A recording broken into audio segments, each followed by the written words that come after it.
I'm Anna, I'm Jessica. and this is the Paranoia Pair. At first, it was just small things, a shift in her position, a tilt of the head. Nothing you'd notice unless you were really paying attention. The two nurses swore that they had left her sitting on the couch, facing the television, but they came back for making tea. She was in the kitchen, propped against the counter, staring. Making a cake. I'd be sick. I love that. Dude, come back and you have a birthday cake? Oh my Yeah. God. Keep going, man. Then came the notes, tiny scraps of parchment in messy handwriting, just two words, help me. No one in the apartment had the paper. No one in the apartment wrote them.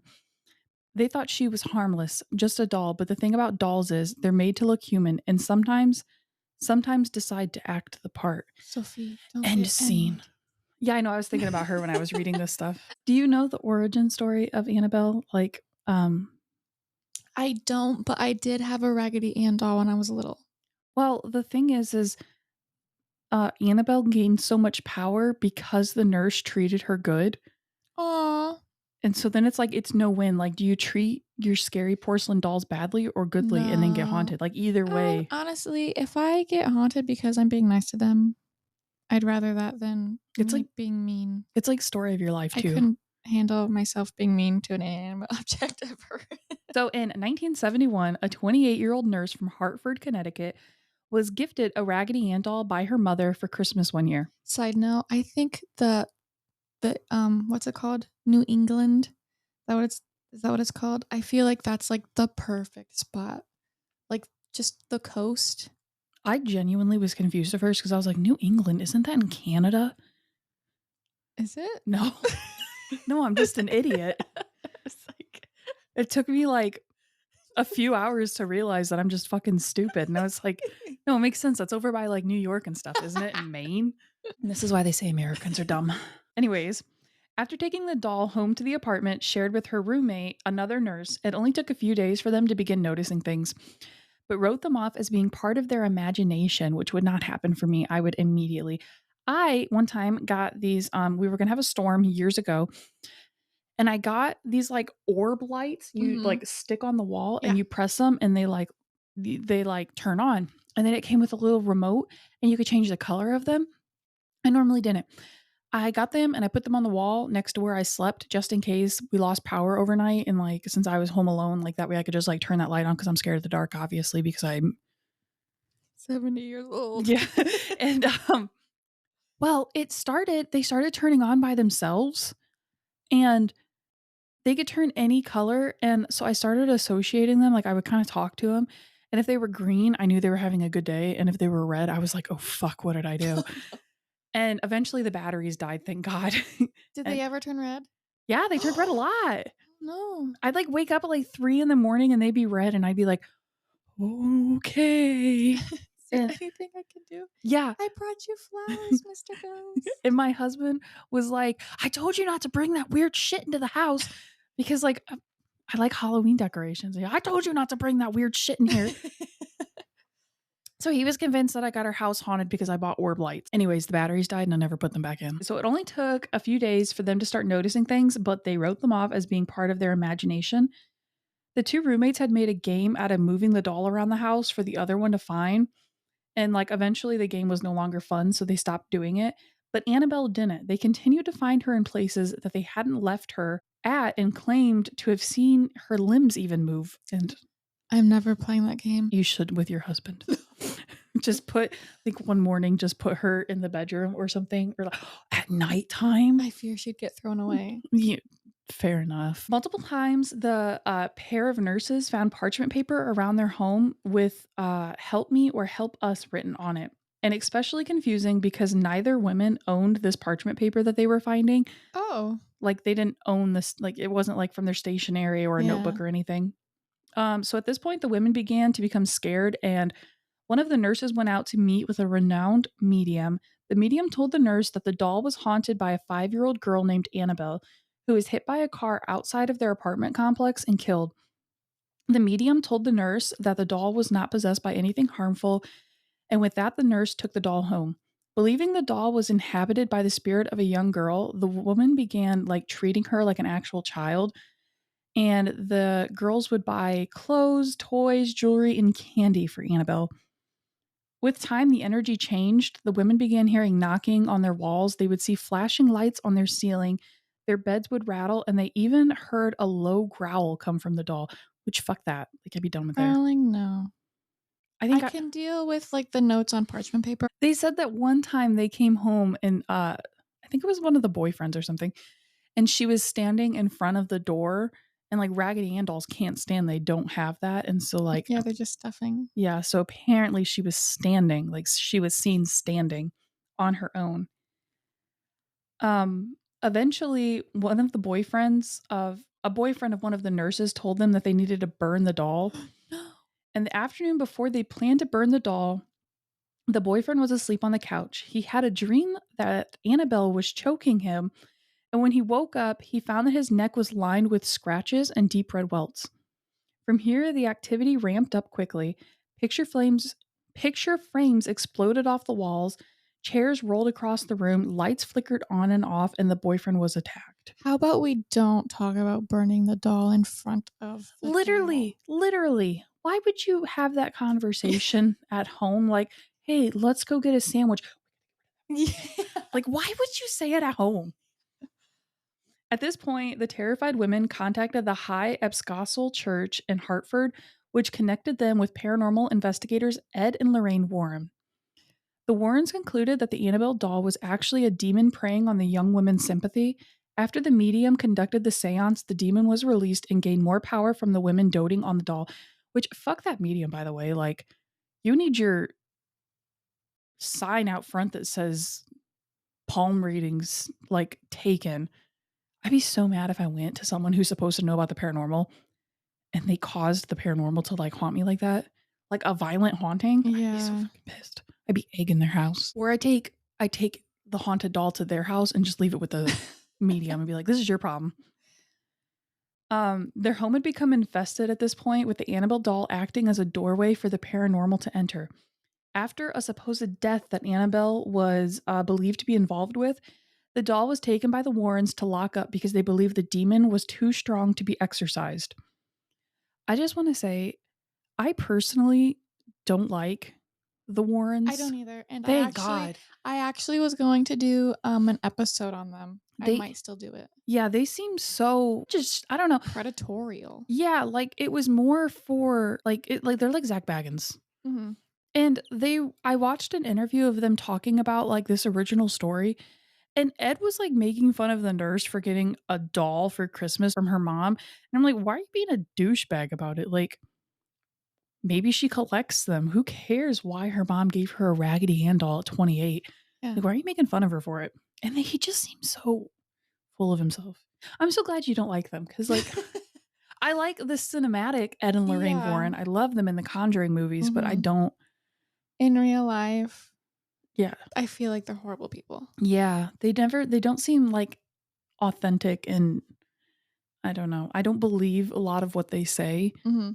Made great movies, but Yeah. I'm not sure I believe their experiences. Most people know the infamous Annabelle doll from the Conjuring franchise. The first Conjuring movie came out in 2013, but the movie Annabelle came out the following year in 2014, which was that. okay. And that's And I watched the second one. okay. The second one, that was Annabelle Creation, would have been about, I believe, I don't know if I watched it, should have been about the nurses. Yeah. Annabelle is currently locked up to this day. Release her. Free Annabelle. She's currently locked up in a thick plexiglass enclosure at the New England Paranormal Research Center, an occult museum once owned by Ed and Lorraine Warren, with a sign reading, "Warning, positively do not open." The museum has been closed since Lorraine's death in 2019, and Ed died in like 2006 or something. Mm-hmm. But recently, comedian Matt Rife and celebrity ghost hunter Elton Castee has purchased the home and the right to the museum for 5 years, with the intention to open it up to the public again, and allow overnight stays. So they're only going to own it for 5 years? I think the museum part is what I'm understanding. Then who else owns it? It just goes up for sale. I'm assuming they have to like buy it again. That's fucking weird. That's what the internet said anyways. I don't know. I just believed it because I read it. Never heard of that. So Please he don't. doesn't seem like the type Matt Rife doesn't seem like the type to respect Yeah, this but kind of apparently stuff. I was reading people say that he actually is into ghost hunting, but Oh, I okay. still can't see it. I just didn't think that that was like, I figured he would kind of like make like a mockery of it, Yeah. like just use it for like mocking and not really take care of it. But I mean, I guess if he takes care of it, that's cool. Rather him own it than Zach Baggins getting more. And also Annabelle is on tour.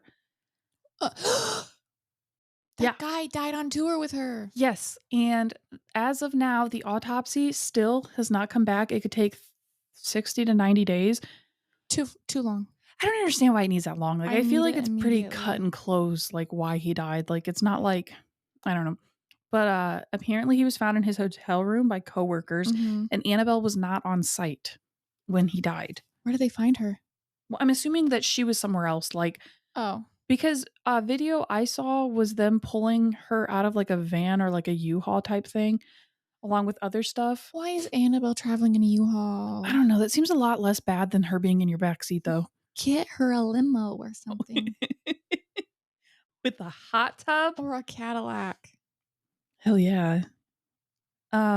This started the tour started in May and it's expecting to end in October. I think at one point they're even going to be in Lexington, Kentucky, which isn't too far from us, but I don't want to go. And it's a part of the Devils on the Run tour. Um I feel like that's kind of the worst thing to do with Annabelle is to take her traveling. Literally, but it's not just her, it's a few other things also from the museum. Also not a good idea. Yeah, I know. Like that joke box or whatever it is with like that like super dangerous demon locked inside of it. Oh, why? I don't know if that's there, but like it'd be like taking that thing out. Like so this is from the a news report. Quote, Rivera, 54, died suddenly on July 13th in a Gettysburg, Pennsylvania hotel room. The New England Society for Psychic Research said a day prior to his death, Rivera hosted a showing of Annabelle while leading Nesper, which is the New England Society, sold out Devils on the Run tour. According to a Pennsylvania State Police report, Rivera was discovered in his room by coworkers, unquote. Then we're going to talk about Annabelle's visit in New Orleans. Did you hear about that? No. Apparently, she was in New Orleans from like May 13th to 14th. Is that when Mardi Gras runs? This year it's in February. Weird. Does it change? Oh, wait, that's Shrove Day. What's that? I don't know. Wait, I know. I think it's, when is Mardi Gras? Yeah, it's in February. Oh. Fat Tuesday is the last day of the carnival season. That's cool. You get to finish it off. Anyways, Well, not Mardi Gras. so while they were in New Orleans, there was a prison break where multiple prisoners escaped. I believe they were like highly dangerous. Wait, when? May? Of like this year? Yeah. I believe I told you about that. they've all been caught I though. didn't know she was there. Yeah, apparently that's when she was there. A plantation, a very historical plantation house, burned completely to the ground, which I kind of don't care about Yay. that one because kind of shitty. It's weird that historically, I guess it's cool, but like also a lot of fucked up stuff happened there. So like Mhm. also like oh Yeah. well. And then Marie Laveau, Yes. the voodoo queen, her house had a fire. It didn't burn down though, thankfully. I want to cover her. But this all happened while Annabelle was in the area, and so a lot of locals were blaming her being there for what was happening, which is kind of exciting. And also someone claimed Annabelle escaped, but there's like nothing. There's bad things like this guy. The Warrens told a story of a man who came to their museum and mocked Annabelle and was later killed on his motorcycle, I believe like the same day. Again though, there's nothing actually like there's no article or anything. Oh, so it's just like hearsay. Yeah, from the Warrens. However, I came across a website of a girl sharing her experience after seeing the real life Annabelle doll, and it's a lot, but it's actually kind of interesting. I don't know if I should summarize it or like read her story. You won. I'm gonna read it. You twisted my arm. Okay. Since I was a kid, I've immersed myself in watching horror movies and shows, and I've thoroughly enjoyed the thrill of being scared regardless of the nightmares that haunt me after the fact.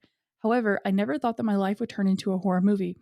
But one day at work, when I was scrolling on my social media feed, an event titled An Evening with Annabelle popped up. The post led to the late Ed and Lorraine Warren's paranormal investigation cases.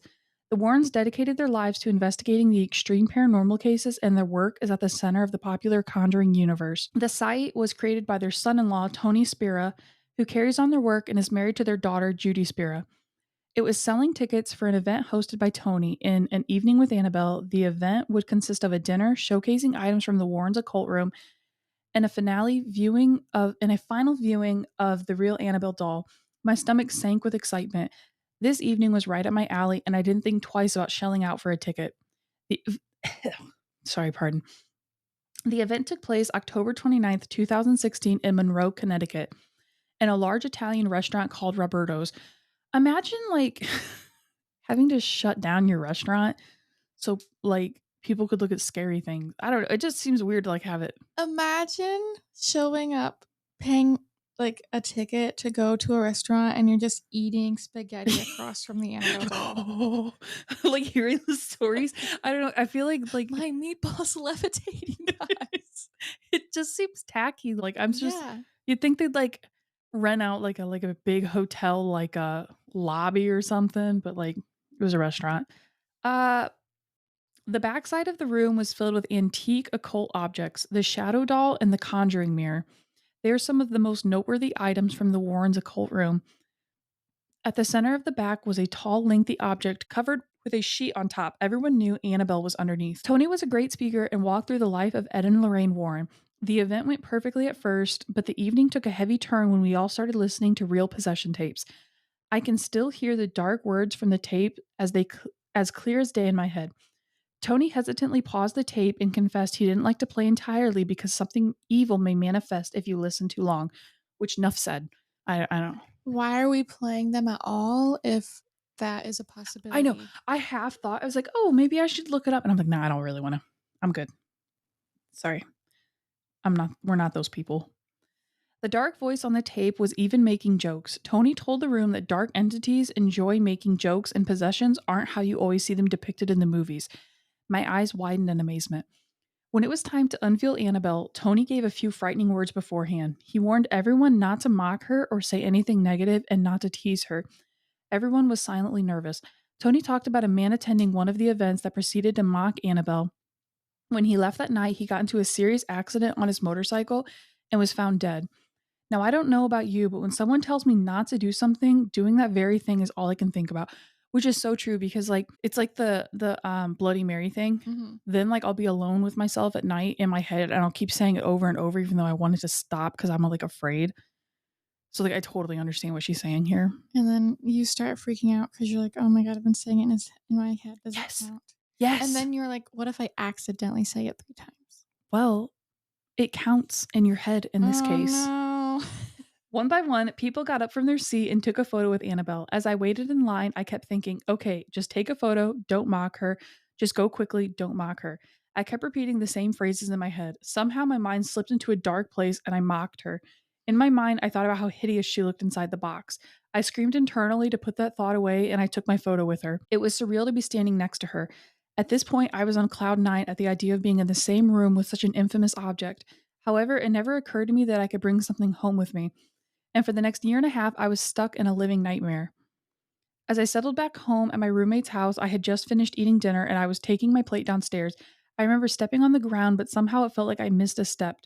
I fell badly and twisted my ankle as my glass plate broke into pieces. My roommates thought it was comical as I had to limp up the stairs for the next couple of weeks. My next step in life was finding a place where my kitchen was on the same floor as my bedroom, hence my clumsiness. I looked through many apartments and found one I loved in Long Beach. Although a long commute for my job, I thought it was perfect. I moved within 2 weeks of applying and was enjoying my own space. Not long after, I started noticing bugs and cockroaches in the corner. I'd kill them and they'd be gone for a couple of days. After a while, it got out of hand and I found them everywhere. It wasn't just 1 or 2. It seemed like I was killing 10 roaches every time I turned around. I found them in my lotion, on my bed, in my shower, in my food, and in all of my clothes. I complained to management and their only solution was to offer me a can of bug spray. Apparently, the roaches were coming from my next door neighbor. My neighbor was an elderly woman who always wore the same long blue dress and loved to stare for uncomfortable amounts of time. Every time I leave my apartment, she'd open her door and stare at me. One time I asked her, "Why are you staring at me?" All she did in response was cackle. You know it's bad when old ladies cackle. The elderly woman didn't take care of her cats, never took out her trash, and had stacks of garbage on top of stacks of garbage. Management evicted her and didn't even bother cleaning out her apartment. Within the next few days, my unit had a full on infestation. I couldn't even put a sock on without checking it first to see if it had roach eggs. I was convinced something was out to get me, and my dream apartment turned into a dwelling from hell. One night I woke up to the sharpest pains in my stomach at 3 a.m. I couldn't stand up, bend, move, or get out of bed. All I could do was scream in agony. I was convinced I was dying and called my mom in a panic. She drove to my apartment and took me to the ER in the middle of the foggy night. The nurse ran multiple tests, put in an IV, and stuck me in a private room as I screamed in pain. Doctors found nothing wrong with me and couldn't give me any answers. As it approached dawn, they let me go home, and for a moment, they had me doubting myself in my pain. I went back to my gross apartment and filed a health complaint. There were weeks where I couldn't even stay in my own home out of fear of sleeping in a roach infested bed. Eventually, I broke my lease and found a place with my sister. It had everything we wanted and was bug free. Just like in horror movies, when something bad happens, the solution is to move. That's always the answer. You move and everything is supposed to be good until it's not. During that same time, I had the flu for 2 weeks and developed a persistent cough not long after my sickness. I went to the urgent care twice and the doctors couldn't find anything wrong. They said it was allergies and put me on some medication and an inhaler. I saw different specialists who put me on more medications and ran tests every couple of weeks. My cough grew increasingly more severe, and enough people at work noticed that they reported me to HR. Who does that? It was mortifying to try to talk about an illness that I couldn't even explain. 9 doctor's visits and five specialists later, they couldn't diagnose me. I'm not the superstitious type, but I was convinced this was way more than a string of bad luck. One restless night, as I was starting to fall asleep, I heard a faint creakling noise. It sounded like someone squishing a plastic bag at the foot of my bed. I heard the crinkling sound over and over. I thought it was my dog, but he was sleeping on the couch. Then I heard another crinkling noise and become increasingly paranoid. I couldn't bring myself to look down at my feet. I clenched my blankets as I got quiet and the rustling started again. Then I sat up, turned on the light, and spent hours looking for the plastic bag. I never found it. Same with cats. You never find it, they eat it. Then you pull it out of their butt later. Soon afterwards, my dog became violently ill. With my excessive coughing, hearing noises in the night, and my dog's sudden sickness, I was about ready to lose it. One night he got off the bed. One night he got off the bed and shat on the carpet. Oh my god. It was really late, and I got up to clean up the mess and take him outside. As I laid back in bed, I noticed that my feet were covered in his feces. I screamed and jumped in the shower. I threw my sheets in the wash and put a towel on my bed to use as a blanket. Then I inspected my bed as I was confused how he managed to soil my bed without me noticing. Everything looked fine after inspecting. By this time, I was exhausted and I had work in the morning. As I laid back down, I noticed I still smelled his feces everywhere. I buried my face deeper into my pillow and screamed as I felt a wetness on my face. I lifted my head off the pillow, ran to the mirror, and saw my entire face covered in his crap. I called off work the next day. I'm calling off work the next few days after that. I told the story to my family and friends, who all laughed and tried to convince me that I probably didn't check my bed thoroughly. While it was a funny story to tell, it certainly wasn't funny to live. I would never find that to be a funny story to tell. I would be angry every time I told that story, if I even told that story. Over the next few months, my sanity was put to the test. I heard constant creaking. I was regularly sick. I heard noises coming from inside my walls. My eyes played tricks on me in the dark. This no longer felt like a home. I started becoming suspicious. That suspicious feeling intensified when I came home from work, walked into my apartment, and saw it, a cockroach on the wall. How can one person have this much bad luck? The only thing I could think to explain my string of misfortune was Annabelle. It had to be her. I may not have been possessed or anything, but what manifested was so much worse. The cockroach infestation started all over again. I constantly cleaned my apartment, and I knew I had to take down some of my horror collectibles on my walls, since they were probably messing with my head. At the time, I had Living Dead dolls and Funko Pops on shelves in my bedroom. I had Funko Pops of Chucky, Tiffany, Annabelle, Pinhead, and Jigsaw. There was enough going on in my life that I didn't feel like staring at this memorabilia all night. After an evening of cleaning, I woke up and one of my Funko Pops was on the floor. When I picked it up, I noticed that it was Annabelle. The 6-inch box scared the living hell out of me. All the other Funko Pops were on the shelf except Annabelle. I drove to a trash can far away from my house, parentheses, I know how this works, parentheses again, and threw the doll away. Relief never seemed to last long enough when I thought everything was settling. After my sister and I got home from watching a movie, I put my purse down on the counter and grabbed a drink from the fridge. As I turned around and reached inside my purse, a huge cockroach crawled at my arm and made a move towards my face. The tiny legs of the cockroach crawling up my exposed Ew. skin made me scrub my arm in the shower until I turned red. One night, I was wide awake looking at the ceiling. From my back bedroom window, I saw our automatic lights go off on the outside walkway downstairs. It was really late and I was constantly observing everything out of paranoia. I thought it might be my neighbor who typically worked late. Suddenly, we heard our apartment door being rattled and shaken. Fear pierced through my body as I jumped up without hesitation, grabbed my dog and sister, and threw them in the small bathroom. Someone was trying to break into our home. We cornered ourselves in the bathroom and stood in fear. I called the police, who took over half an hour to arrive. It was the most excruciating 30 minutes since we didn't know if the intruder had left. This was the last stop. We moved after this encounter. I hadn't slept in months. I was tired and sick. Sure, I'd been through tough experiences, but never something of this magnitude with this short amount of time. As we left that apartment, I knew I needed to turn over a new leaf. I didn't need to see anything supernatural or experience anything abnormal to know the horror I experienced wasn't a coincidence.